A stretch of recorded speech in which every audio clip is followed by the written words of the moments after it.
ভোটের আগ মুহূর্তে রাজধানীর আইন শৃঙ্খলা পরিস্থিতি নিয়ন্ত্রণে নেওয়া হয়েছে জোরদার নিরাপত্তা ব্যবস্থা। গুরুত্বপূর্ণ পয়েন্টগুলোর পাশাপাশি রাজধানীর প্রবেশ মুখগুলোতে বসানো হয়েছে বিশেষ চেকপোস্ট। পুলিশ, বিজিবি থেকে শুরু করে সশস্ত্র বাহিনী সবাই একসঙ্গে কাজ করছে নিরাপদ ভোটের পরিবেশ নিশ্চিত করতে। বিস্তারিত জানাচ্ছেন মাহতাব মিনহাজ। রাত পোহালেই অনুষ্ঠিত হবে বহুল প্রতীক্ষিত ত্রয়োদশ জাতীয় সংসদ নির্বাচন। ভোট দিতে রাজধানীতে কর্মরত বহু মানুষ এরই মধ্যে নিজ নিজ এলাকায় ফিরে গেছেন। এর ফলে অন্য দিনের তুলনায় অনেকটাই ফাঁকা রাজধানী। তবে ফাঁকা রাজধানীতেও আইনশৃঙ্খলা পরিস্থিতি নিয়ে নেই কোনো শিথিলতা। নির্বাচনকে ঘিরে সর্বোচ্চ সতর্ক অবস্থানে রয়েছে আইনশৃঙ্খলা রক্ষাকারী বাহিনী। মহানগরীর সার্বিক নিরাপত্তা ব্যবস্থার পাশাপাশি 2131টি ভোটকেন্দ্রের নিরাপত্তা নিশ্চিত করতে জোরদার করা হয়েছে সমন্বিত তৎপরতা।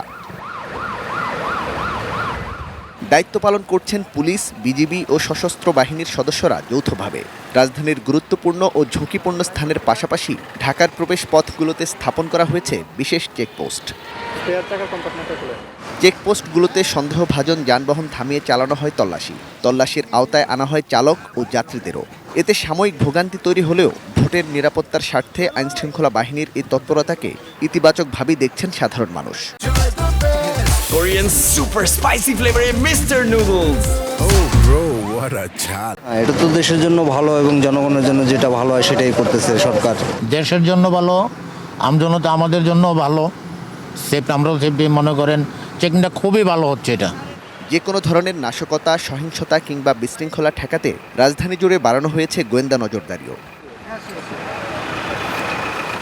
Mahtab Minhaj, ATN news, Dhaka.